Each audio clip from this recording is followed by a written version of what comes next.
Hello everybody and welcome to Be a Better Game Master. My name is Barker and today we're going to talk about how to put mass combat, cinematic battles into your tabletop role-playing game. What's also cool about this video is that it's the companion video for this supplement that you can find right here at absolutetabletop.com.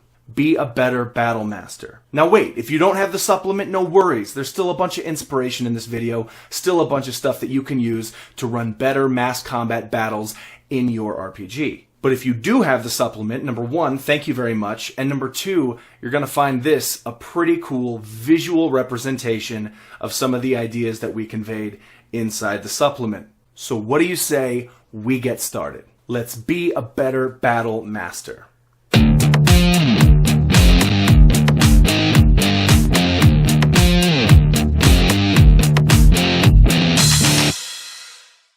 Alright, so here we are. Before we get into this, I just want to give you kind of a rundown of the two main ways that a battle in a tabletop role-playing game can go wrong, okay? Almost every dungeon master or game master has done this before, alright? This is an easy pitfall, or two easy pitfalls to really get into.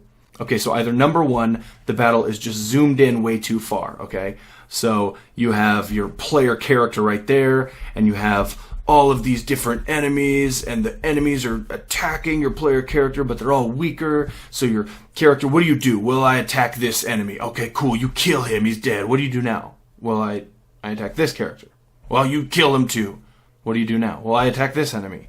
Alright, you kill him. Okay, well, I'll attack this one. You miss. I attack again. Okay, you kill him. I mean, you see how boring that can become so quickly. You know, it seems like fun when you're thinking about it because you just got done watching The Lord of the Rings and you're like, oh my god, I want to run a battle like this, and I want my characters to slay down just legions of orcs, and that's going to be fun, but it's not. It's boring, it's a lot of die rolling, it's lame. The second way that a battle can be bad is if you zoom out too much, and then you start viewing like legions, different platoons, right, of enemies, and they're, you know, you have the map, and that's the fence, and here's the command center inside the city, and then you have, you know, the gates, and then, oh, here comes the Legion A is attacking the gate, Legion B is trying to get up the ladders, and then it turns into more of a tabletop war game, right? You get like you're playing Warhammer or something like that, and that's not the point. That's not what we're here to do. We're here to make an immersive cinematic battle experience. And so I'm going to show you how I do that. I do that with a flow chart, okay?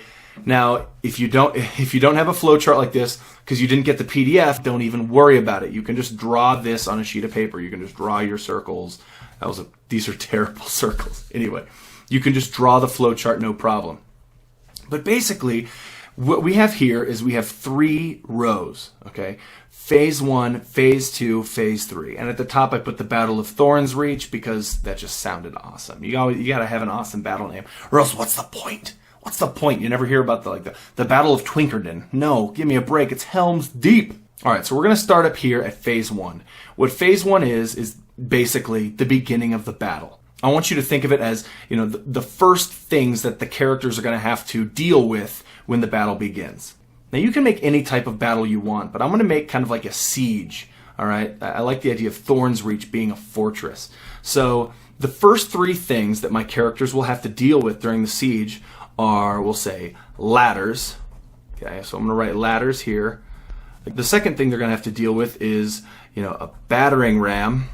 Okay, battering ram at the gate.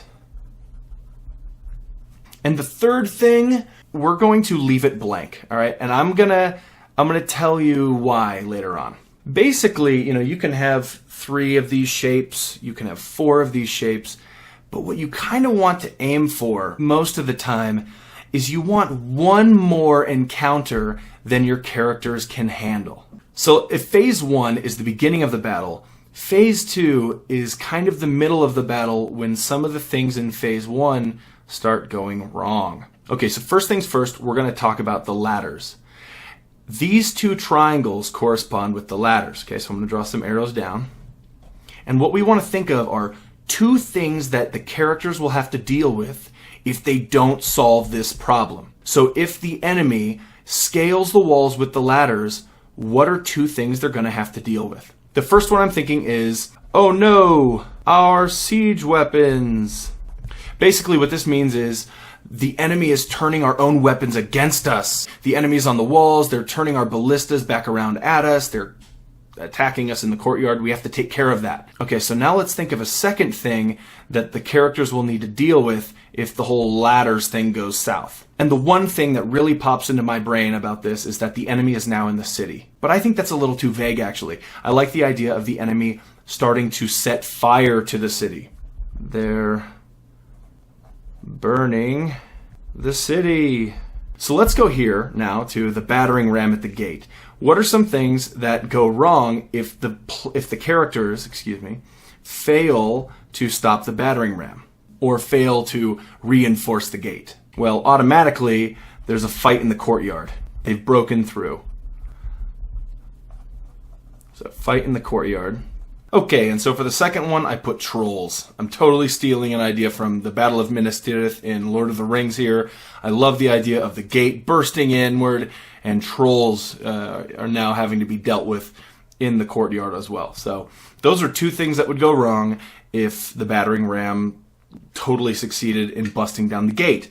Now we get to why I left this one blank. You definitely don't have to leave any of these blank. If you want to fill them all out, that's great. Sometimes, though, I think it's cool to surprise the characters. Like, when they're getting used to the battle and they're like, okay, we're going to have to deal with ladders and a battering ram and then, this stuff, and this is about it. Sometimes it's cool to just be like, dude, freaking parachuting goblins right here. Boom. Nothing goes here. All right, so now they have to deal with parachuting goblins. This is the most ridiculous battle of all time, but bear with me. And now we're going to go to phase 3. Now, I want you to think of phase 3 as we are almost dead. Like, the battle is almost over. Everything is dire. Everything is going wrong. This is the retreat or you're going to die phase. This is the ride out with me. We know we're going to die, but we'll die as soldiers phase, okay? So what happens if they turn the siege weapons against us? I think if that happens, then, retreat or die. We're under heavy fire. This is a time to either retreat or die. They're burning the city. Save the innocents. That's something that the characters are going to have to do if this is happening. Basically, they're burning the city down. And that leads to that, sorry. They're burning the city down. We got to save as many people as we can. We know we've already lost. We've just, we've got to do what we got to do. What happens if we lose the fight in the courtyard? The way I see it, if we lose the fight in the courtyard, we're going to be trapped inside the keep. We're going to die doing it, but we're going to ride out like Helm's Deep. Ride out with me. Boom. And then what happens if we don't defeat the trolls? Well, honestly, I think that's another retreat or die thing. We got to get out of this place because the trolls are just going to devastate everything. Retreat. And what happens if we can't deal with the parachuting goblins? This is another all is lost type of thing. There's goblins running through the streets. So we're going to do another save the innocent. Because if we can't stop that first wave of goblins, they're just going to be everywhere and we're going to start losing everything. Okay, so now we're done with the flowchart, all right? This is just a guideline, all right? This is not a hard and fast rule as to how the battle is going to go. I really want you to look at this as just a guide, some inspiration for what might happen later on in the battle or as the battle unfolds. Don't use it as a hard and fast rule, or else you're just going to be tied down, and that's the worst thing to be when you're running any sort of RPG, because if you're tied down, your players are tied down, and that's boring. So let's say we're running this battle right now for all these players that we have. And the players know that, all right, their characters are going to have to deal with the ladders, but there's also a battering ram approaching the gate, and it's starting to beat down the gate. So they either have to get on the walls and stop the ladders, maybe push ladders over the walls, or just keep the enemy from overtaking the walls, or they have to reinforce the gate. And they know that they're not going to be able to do both. We'll say that the encounters that you've created for each of these, let's say you're playing D&D or something, you've created 2 different encounters, and the characters or the players know that they can't do both of them. If they do, good on them, and we'll get to that in a little bit, but because you don't want to railroad them, obviously. But let's say they succeed at stopping the ladders, okay? They get on the wall, they fight their hearts out, and they thwart the enemy, and the ladders are completely annulled, all right? The enemy is not able to get on the walls. So we're going to cross that out, all right? That is a success. That means that the characters won't have to deal with any of this stuff, right? Because they've stopped that. But the battering ram broke through the gate. So now there's a fight in the courtyard, and that includes trolls. And not only that, but now there are parachuting goblins.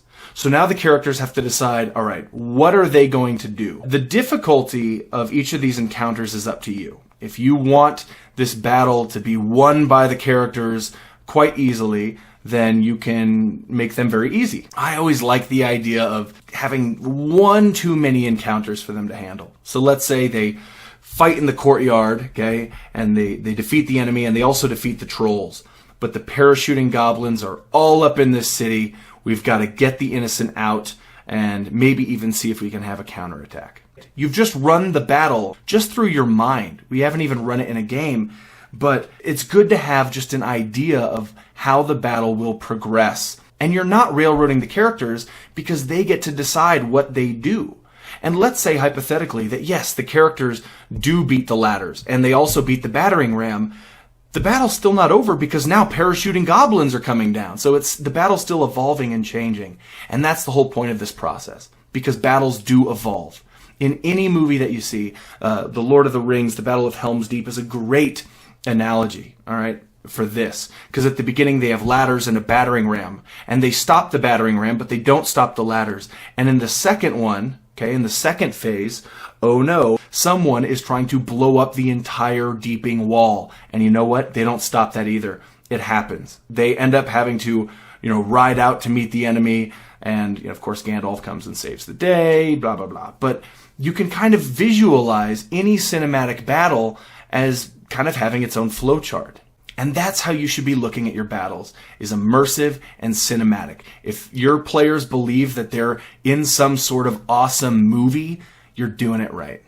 So that's basically it. That's the flowchart. You can get this at absolutetabletop.com, but like I said earlier, you can just write this down on a sheet of paper, no problem. So thank you very much, and I hope you enjoyed the video.